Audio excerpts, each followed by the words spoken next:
Pinangunahan ng Pasig City Anti-Drug Abuse Office ang campus tour para sa mga estudyante ng grade 4 hanggang grade 6 ng Pasig Elementary School. Ito ay isang aktibidad na pangunahing layunin ay lumikha ng kamalayan ukol sa mga panganib ng ilegal na droga at anti-bullying. Sa pamamagitan ng masayang programa at seminar ay itinuturo sa mga mag-aaral sa elementarya ang kahalagahan ng pagiging malaya sa droga at pag-iwas dito. Nagkakandak po kami ng preventive education program sa grade 4, 5, 6 student. Ito pong Campus Tour for Kids ay isang programa po ng lokal na pamahalaan upang ma-prevent ang mga bata sa paggamit ng droga. Ang title po ng ating programa, Batang May Talino sa Droga ay Hindi Patatalo. Isang adhikain po ng ating lungsod sa pamumuno po ni Mayor Vico, maging siya yung aming chairman ng PICADAW, na yung mga bata po ay matuto at magkaroon ng kaalaman upang maiwasan ang paggamit ng ipinagbabawal na gamot. Since marami pong kabataan ang nabubuli, binibigyan din natin sila ng awareness kung paano nila iiwasan yung mga bagay na nambubuli sa kanila, at kung papaano nilang mapapanatili na maging maayos ang kanilang pag-aaral na hindi sila maaapektuhan ng mga bullying sa paligid nila. Lalong-lalo na yung peer pressure na tinatawag. Alam naman natin, lahat ng kabataan ngayon, maraming mga kabataan nalululong din pagdating sa pagiging magkaibigan. Minsan hindi sila kaibigan kung hindi sila gagamit ng sigarilyo, ng alak. Dito po sa Campus Tour for Kids, pinalalakas at itinataas natin ang kanilang antas ng kaalaman kung papaano ka makakaiwas dito sa mga maling kaibigan. I-discuss din dito yung 8 ways to say no to drugs. Napakasimple po. Paano natin at paano tayo pipili ng tamang kaibigan na talagang iiwas at magdadala sa atin sa mabuti. Lahat ho ng eskwelahan, public and private school, ay binababaan ho natin. Katuwang natin dito, unang-una na ang Philippine Drug Enforcement Agency upang ibaba po yung Republic Act 9165 na magkaroon ng kaalaman ng mga bata sa mga batas. Sa simpleng paghawak ng droga, malaman nila na bawal pala ito at pwede silang makulong. Katulong din natin dito yung mga PNP sa cyberbullying.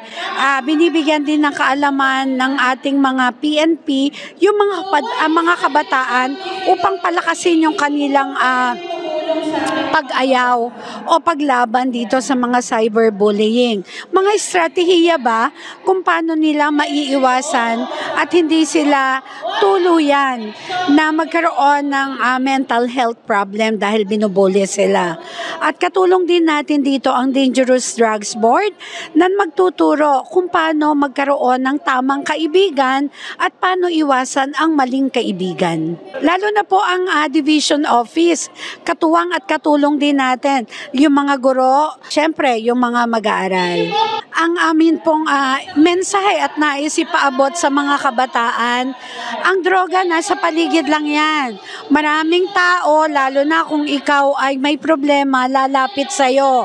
Pero ang maganda po, meron tayong Campus Tour for Kids na ibinigay po at ibinaba sa lahat ng eskwelahan upang matutunan natin at malaman natin ano ba yung mga tamang batas, ano ba yung tamang dapat gawin upang maiwasan ang paggamit ng ipinagbabawal na gamot.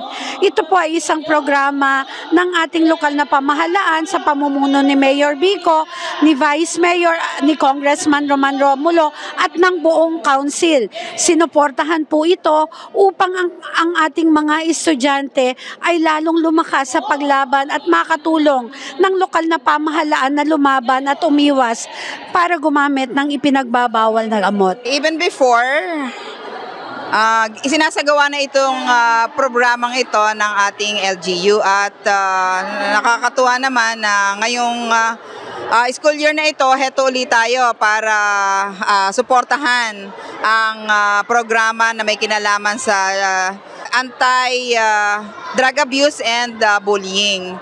At nakita ko naman ang suportang ibinibigay ng ating mga guro, ng ating mga mag-aaral, ganoon din ng ating barangay para may sakatuparan ang mga gawaing may kinalaman sa bullying at sa drug abuse. Nung malaman namin ng may programa tungkol dito, ay kinausap na natin ang ating mga guro, ang ating mga utility para maihanda itong ating paaralan, lalo na itong ating venue. Siniguro natin na maayos ang kahandaan at ang mga bata ay komportable. Siyempre, ang programang ito ay napakahalaga sa ating mga mag-aaral dahil kinabukasan nila ang nakataya. Ang mga bata natin ay bata pa lang, sinisiguro natin na aware sila sa maaring maging dulot ng droga sa kanila bilang mga mag-aaral. Sa ating mga mag-aaral, alam ko na napakahalaga ng programa nito, may kinalaman sa droga at sa bullying.